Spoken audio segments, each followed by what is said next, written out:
our Master of Ceremonies is no other than that distinguished professor from Turkey Hollow, Professor Schnitzel.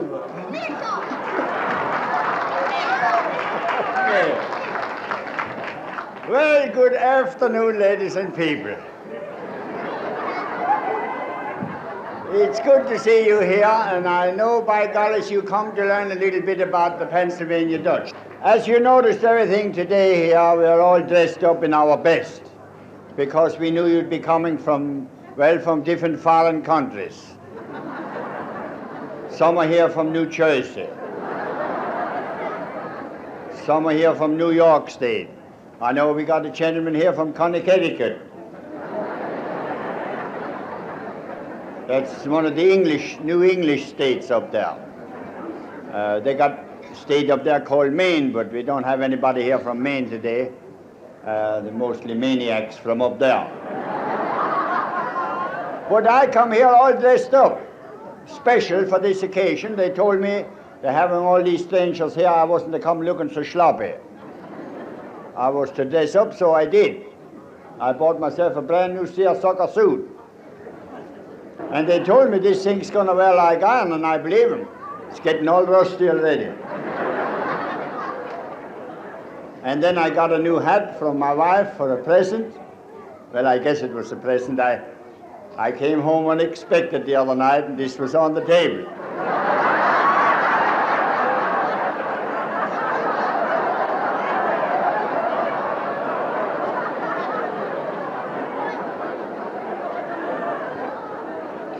It must have been a present, because when I come in the front door, I heard the delivery man go out the back.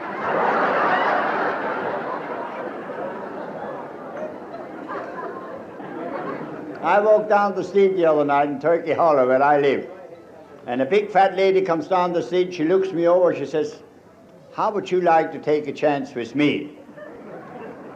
I says, "Well, a fat chance I got." But I took her out. Then the next night she called me up. She says, "Professor, what are you going to do tonight?" I says, "Nothing." But she says, "In that case, you better stay home. That's all you done last night."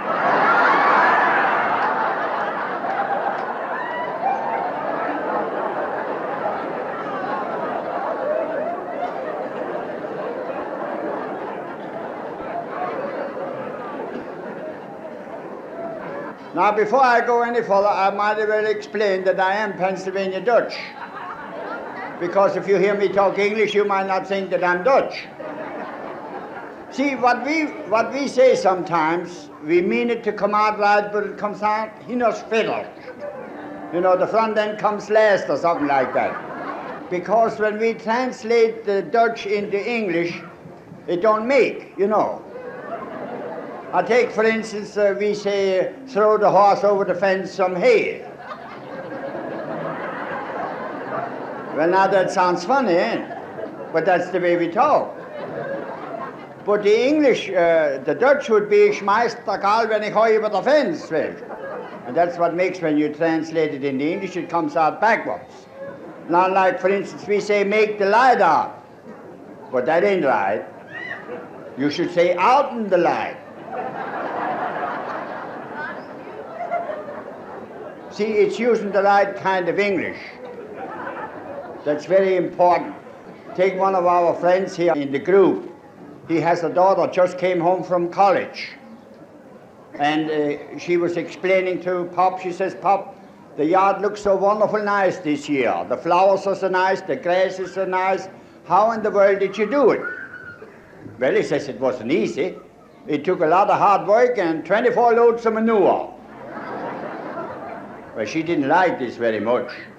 So she waited until Pop went out in the barnyard. Then she says to Mom, she says, "Mom, why don't you teach Pop to talk a little different?"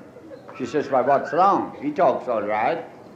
"Yeah, but she says, I asked him how he got the yard so nice and the grass so green. And he says, lots of hard work and 24 loads of manure. Why can't you get him to say fertilizer?"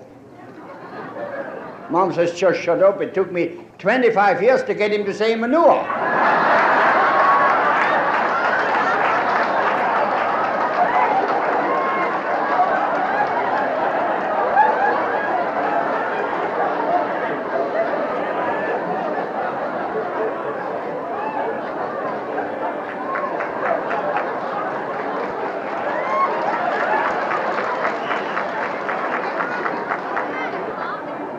So you see, we mean right, only sometimes it comes out for hoodle.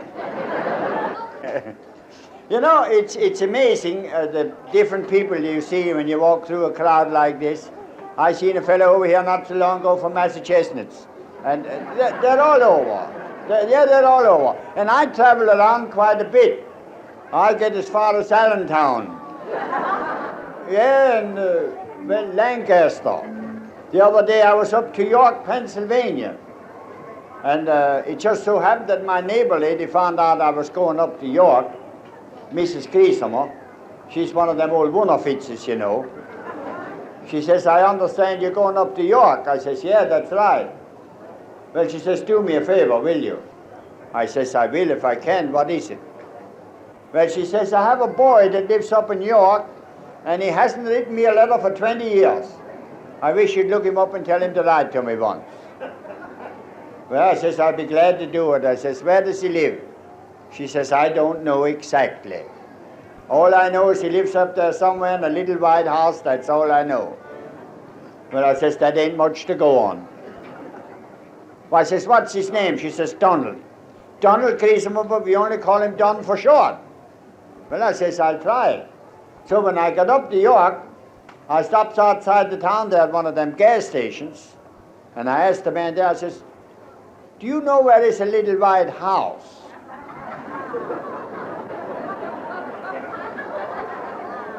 He says, yes, there's one around in the back. And I went back, and by golly, there it was. And I seen a fella coming out, putting on his coat. I says, are you done?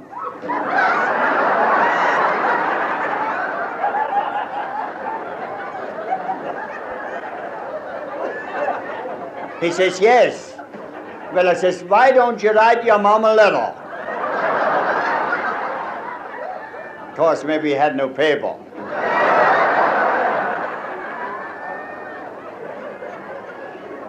But I guess everything come out all right anyhow. Now we're going to do something here a little different. We're going to show you the form of entertainment that we used to have many years ago, before the radio and before television and before movies and before automobiles. We used to dance. What they called barn dancing in those days, we call it hoedowning today. And this all came about for a reason. You know, Pop had a lot of time on his hands in the evening. And he used to be quite a lot of bother to Mom. He always had ideas. And Mom was getting sick and tired of this. So she says to him one night, she says, Pop, let's go down to the village hotel and let's have some fun down there. So when they were down, they drank a couple, you know, juices, you know. And then they says, let's have a dance. So that's where they started this barn dancing. And you could see after you watch them dance, by the time Pop got home at night, he was glad to go to sleep.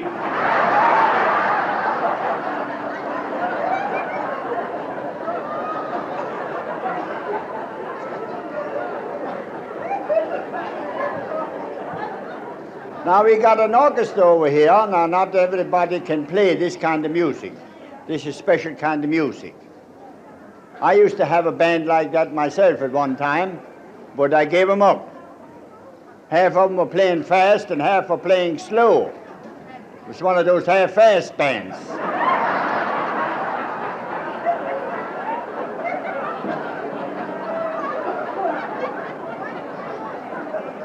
Ladies and gentlemen, here he is, Professor Schnitzel and the Schnitzel Bunker. 1, 2, 3.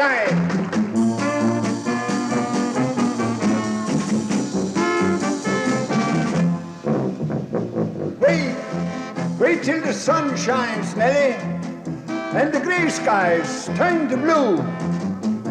You know I love you, Nellie. Indeed I do. Yes, we'll face the years together. Sweethearts, you and I.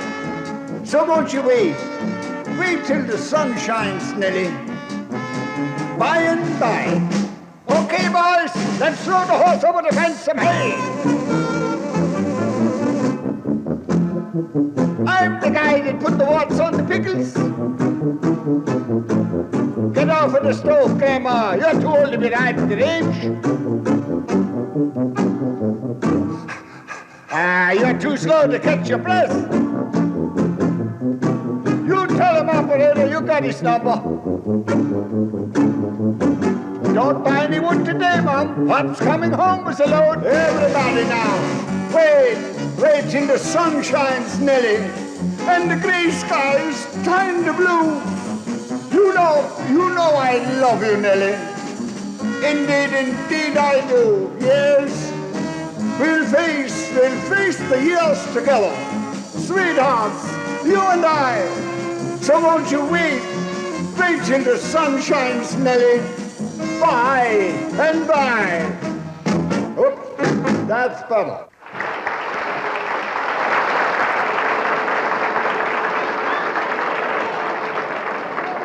Well, that's quite a dancer there, I would say. That is Tiny, the fellow you've seen there, Tiny. And he won't quit. He just keeps going. He likes it, though. He likes it. Has a lot of fun. His mother-in-law is one of them sickly women, you know. She's got diabetics, you know. And they got to be very careful what they eat. And the doctor told Tiny, he says, now you keep an eye on Grandma. If you catch her cheating on her diet any time, let me know. It could be bad. So everything was going along all right for a long time. And one day he passed the parlor and Grandma was in there eating ice cream and candy and cake and all that stuff, cheating on her diet. And he right away called the doctor. He says, Doc, you better come over here right away. I caught Grandma cheating on the diet. He says, I'll be right over. Until he got over, Grandma was already in a coma. She was underconscious, you know. And he says, there ain't much you can do, but take her to the hospital right away. So they slapped her in the old flivver and went to the hospital. And when they got there to the hospital, there was no room. They told him the only room they have was in the maternity ward. So he says, well, we have to slap Grandma in there. So they put Grandma in the maternity ward, and, well, she was getting along pretty good under care, you know. And then they used to go in every night to visit him and his wife and little Johnny and Mary. So one night Johnny was coming out of the room as Mrs. Fenstermacher, the village gossip, was coming up the hallway. And she saw Johnny come out of the maternity ward. She says, Johnny, what in the world are you doing in there? He says, we went in to see Grandma. Grandma in there? What's she doing in there? Johnny says, I don't know. Pop says she cheated and she got caught.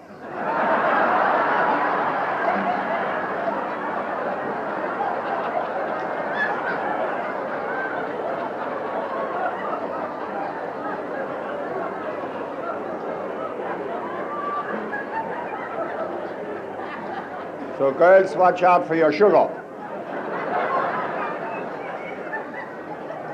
And now, here he is, the last of the Red Hot Papas, Professor Schnitzel. 1, 2, 3, spiel. Hold it. Jammer, je noch einmal, that sounds so sour. Don, you play so nice, you play. When I was just a boy of 12, not dry behind my ears yet, I met a girl named Katie Klutz, as shy as any violet. Then one day I stole a kiss. She didn't know what she was missing. Now you know what schmutzing is. Well, schmutzen's only kissing. Ay, how she could schmutz. Ay, that Katie Klutz. Ay, how she could schmutz. There never was a schmutzing girl like that there Katie Klutz. She was my hon, my sugar bun. She was my one desire. I schmutzed her and she schmutzed me till we set our hearts on fire. Ay, how she could schmutz.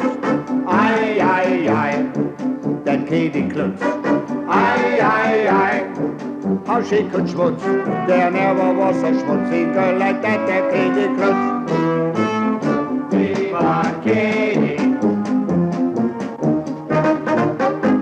Her hair was gold, her lips were red, she had a winning way. The way she schmutzed me, I'll remember till my dying day. Oh, aye, aye, aye, how she could schmutz. Aye, aye, aye, that Katie Klutz. Aye, aye, aye, how she could schmutz. You never saw a schmutzing girl like that Katie Klutz. There never was a schmutzing girl like Katie Klutz. Well, imagine something like that.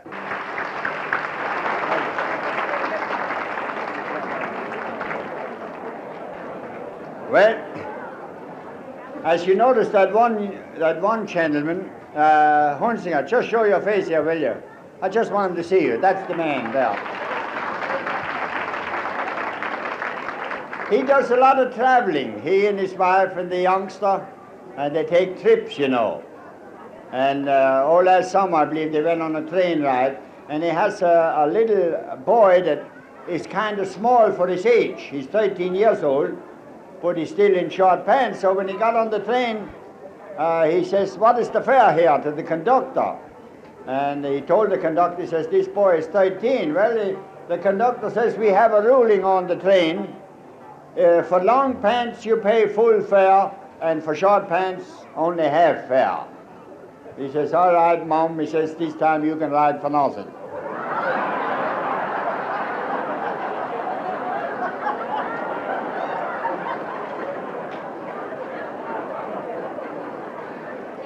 But you know, I had a lot of girls in my times. I remember once I used to go with a school teacher. She was a nice girl. She had a lot of class, but no principal. One day I went to visit her at school, and she didn't know I was snuffling around in the back of the room there. And I heard her say to the one little boy, she says, "Johnny, you go up to the blackboard and do number 1. And she says, "Susie, you go up and do number 2. And she says, "Freddie, you pass the paper and let the rest do it in their seats."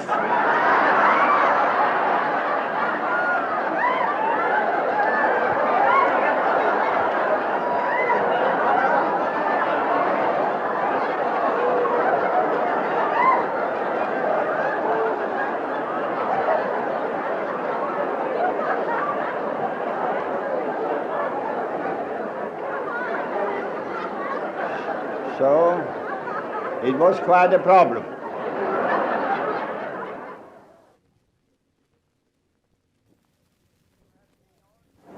You have seen all kinds of Dutch craftsmen here on the grounds. You've seen wheelwrights, you have seen basket makers, you have seen blacksmiths, everything like that. But now one thing you haven't seen yet, and that is the Pennsylvania Dutch soldier. Now I was one of those.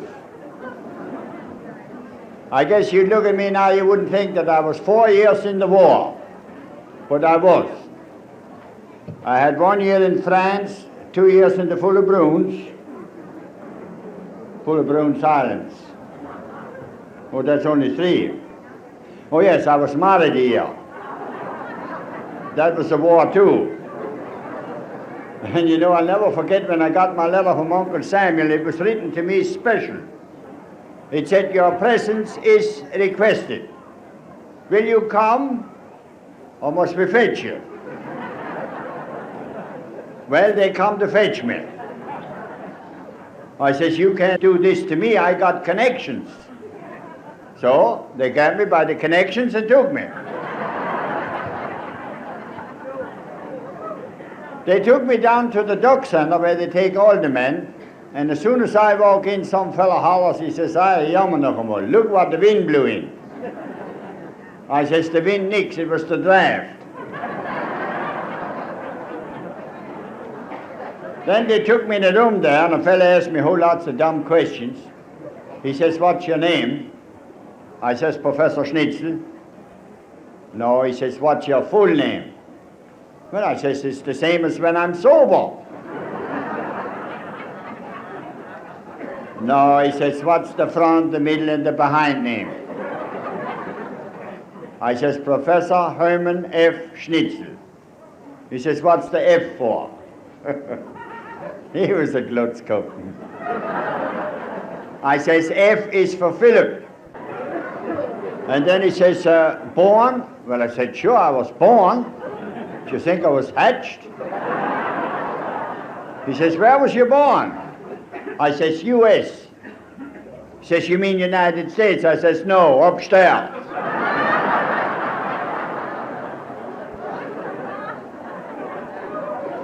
Then he says, what are your parents' names? Well, that was easy. I knew them all my life. I says, Mama and Papa. But I says, they were always fighting. From morning to night, this was nothing but fight, fight. He says, I don't want to hear that. He says, what I want to know is, who was your father? Well, do not matter. I says, that's what they were always fighting about.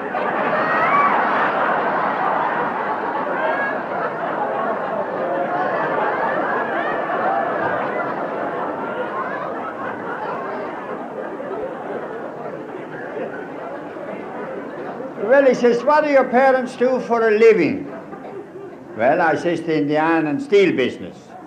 Mom does the ironing and Pop does the stealing. He says, what's your occupation? I says, I'm a joiner. He says, what in the world is a joiner? Well, I says, I go in a hotel, and when a fella comes in and buys a drink, I join him. It's cheaper. Well, he says, I want to ask you one more question, then you go in the next room. And he says, this time I want the right answer. He says, for your parents, Russian. I says, no, they took their time.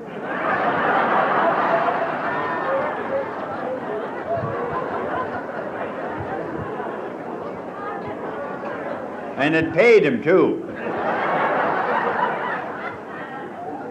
So I went into the next room, and as soon as I walk in the door, some big fat sergeant hollers at me. He says, take off your clothing. Now imagine something like that. I never even saw that fella before. I was never introduced to him. He says, take him off. I says, no, I won't. He says, take him off. I says, no, I won't. And the funniest thing happened, I took him off.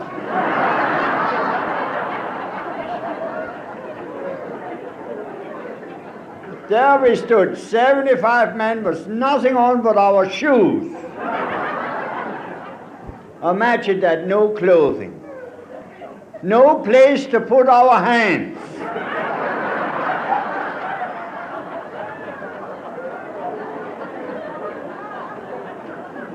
"75 men all in a straight line." And I looked down the line.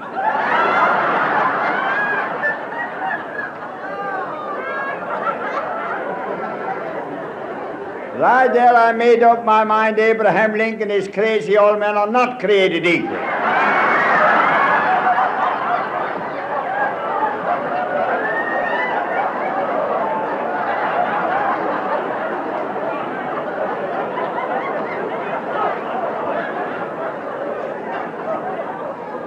Why, some had feet that big.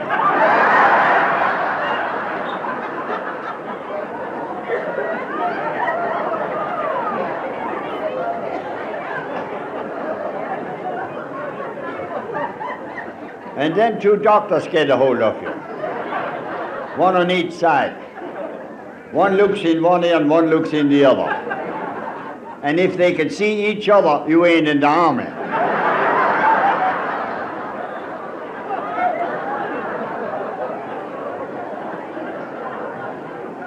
And then one sneaky doctor with cold hands, he grabs a hold of you and tells you to cough. And where he grabs you, you gotta cough.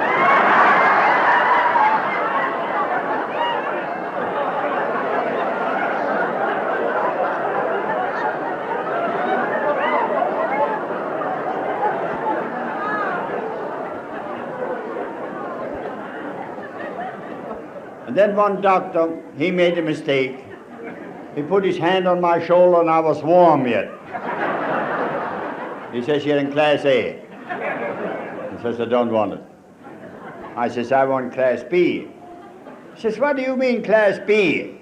I says, that means I want to be here when they go and I want to be here when they come back. Well, he says, you don't know it, but you're on your way to France right now. And on the way down to the dock where we got on the boat, we had a sergeant who stuttered. And before that son of a gun could holler halt, 12 of us was overboard.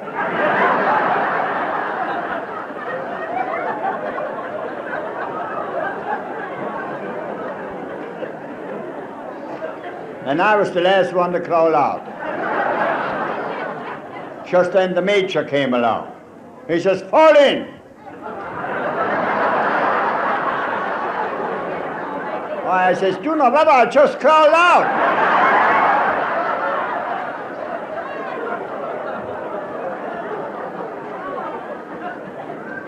But you know, I'll never forget that day if I get to be 196. There's a lot of men here, and I know they got mother-in-laws. And sometimes what these men say about their mother-in-laws, you can't even put in a book. But I can only talk good about my mother-in-law. Because when I left for France, she was one of the last ones to see me off.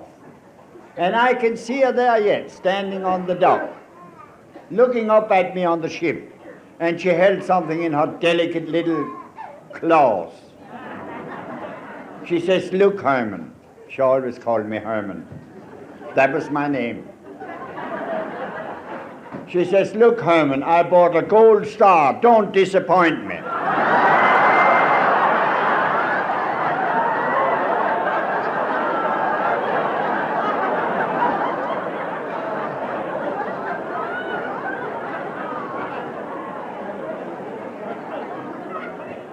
And then they told me I was going to go by boat all the way to France.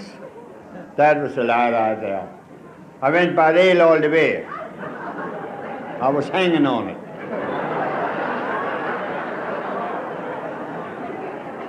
Some smart aleck says, what's the matter, buddy, if you got a weak stomach? I says, a weak stomach? Well, I'm throwing it as far as the rest of them.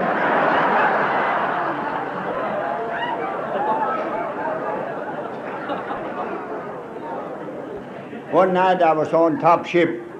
I didn't see him, but I heard the captain say, I believe the moon's coming up. Oi, oi, oi, I says, must that come up yet?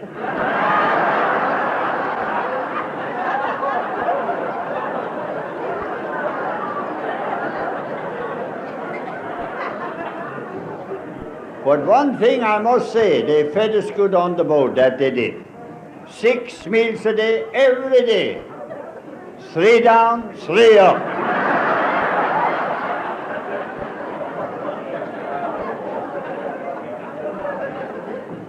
And then they told me when I'd get on the other side, I'd see a whole lot of nice French mademoiselles. Ay, ay, ay, ay, ay. All I saw was a couple of jackasses and I got them. 2 jackasses and an ammunition wagon, that was my job. Mule train Schnitzel, they called me. One day I was driving around out there on nobody's land. Well, I guess it was nobody. Nobody's was there anyhow. And an airplane was flying around and he seen me down below and he lets go a shooting cracker. And that comes down, boom! There go the jackasses. He flew around some more and lets go another shooting cracker. Boom! There goes the ammunition wagon. I got off then.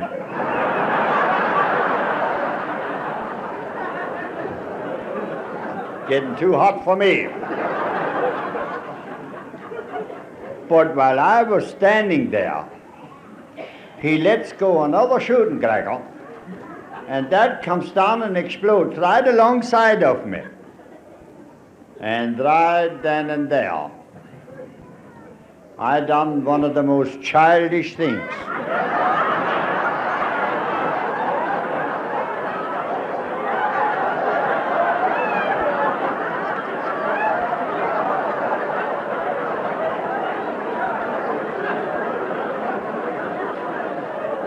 I started to run. And the fella in back of me started to slip.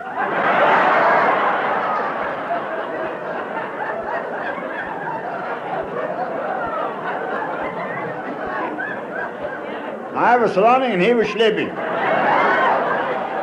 He thought I was using fluid drive.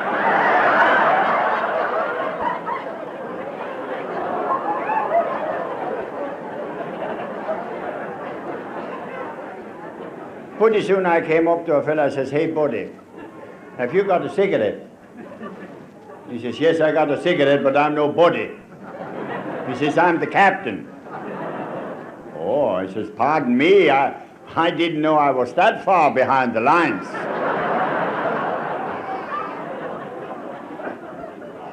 Well, he says, "Young fella, anybody that's this far back must be a coward. And just for that, I'm going to give you your last chance. I'm going to put you in the aviation. If you don't make good there, I'm going to send you home. We can win this war without you." And they did, too. So they put me in an airplane, and I was supposed to work the machine gun. And they took me up in the up in the air. 10,647 feet and 19 inches. And when he got up there, he took a big loop, and I couldn't find the schnapper. And then he took another big loop, still I couldn't find the schnapper. And then the right wing fell off. And then the left one fell off. And then we came tumbling down through the air. Then he hollers at me. He said, "Schnitzel, for goodness sakes, do something." I says, "You're too late. I did on the first loop."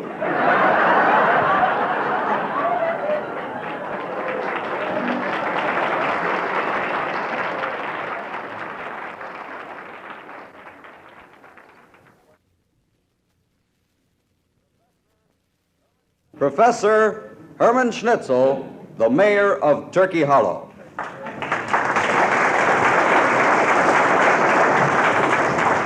You know, there's always a lot of gossip in the hometown, like Turkey Hollow, for instance. There's an awful lot of gossip.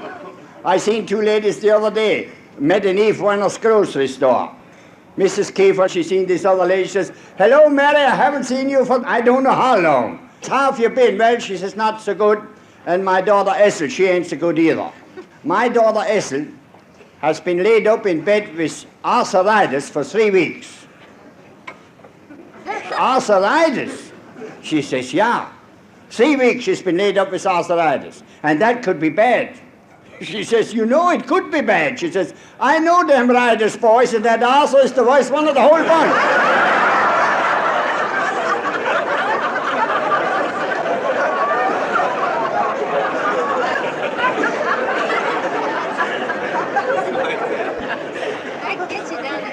You think them riders, boys, are bad. You should know that Cherry Himmelreich. Now, there's a fella, he never goes on unless he comes home with a good load. That's right. And my Uncle Louis was over at their house, quite some time ago, painting on the inside. My Uncle Louis was a painter by trade and by accident. And he was over painting up on the second floor, and he just had the hallway finished that night, and he was going to come back the next day and paint the kitchen. So he went home, and that night Cherry Himmelreich come home all loaded up again as usual. And when he got up to the top of the steps, he stumbled and fell, and his hand went right against this wall, with the new paint.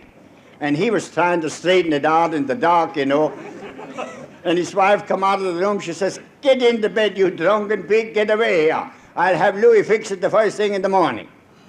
So when Uncle Louis come over the next morning, she says, "Louis, where are you going to work today?" He says, "I'm going to work in the kitchen." Well, she says, "Before you go in the kitchen, I want you to come along upstairs with me. I want to show you where my husband put his hand last night."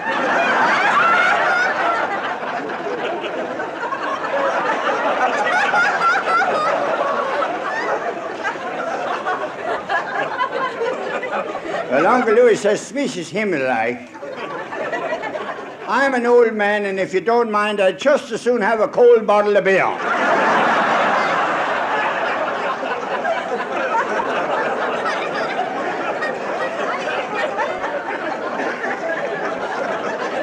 But Uncle Louis was a good family man. Well, so am I. I'm a good family man, too. whenever I go away, and I travel a lot, whenever I go away, I always take my wife along. But it don't do me any good. She finds her way home anyhow. The other week, we was out in San Francisco, California, you know. We was. And when we was out there, old Dan Hummel, that's our village undertaker, he called me up. He says, Schnitzel, your mother-in-law just passed away. He says, shall I order burial, embalming, or cremation? I says, order all three and ride away, don't take no chances. You know, I'm not always out traveling around. When I'm not, I'm at home visiting some of my friends. Just the other night I went over to see an old friend of mine, old Cherry Hans Frost, that's his name, you know, and he's about 93. And he was telling me he went to see the doctor that day. And when he went down to the doctor, says, what can I do for you, Cherry? Well, he says, doctor, I got trouble. He says, what's your trouble? Well, all the time I want to chase girls. Doctor says, that's no trouble.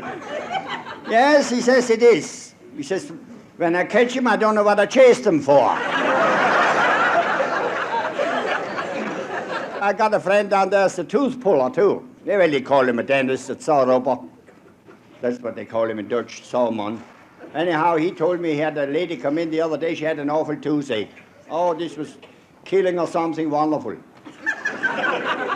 And she got in, doc says, what's wrong? Well, she says, I want a tooth pulled, but she says, I'm so nervous and I'm so excited, I'm scared. She says, I'm awful scared. You know, she says, I believe I'll just as soon have a baby. Well, Harry says, make up your mind so I can adjust the chair.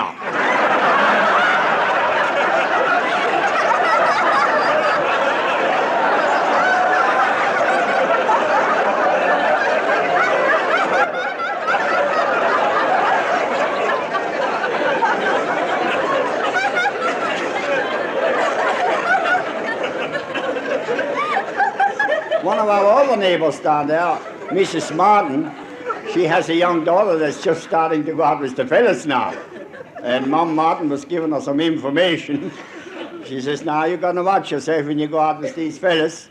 They take you out to the carnival or the picnic, and then they buy you some popcorn and ice cream and soda pop, and then they want to go for a ride. And then they want to park somewhere, and then when they park, they want to put their head on your shoulder, and that's when I start to worry. So the next morning when she come home, she says, Mom, you were right. You were right, exactly. He took me to the carnival, and then he got me some popcorn and some soda and some ice cream, and then he says, let's go for a ride. And then we took a ride, and then he started to park, and he was just about ready to put his head on my shoulder. I says, hey, nix komm raus. Let me put my head on your shoulder. Let your mom worry.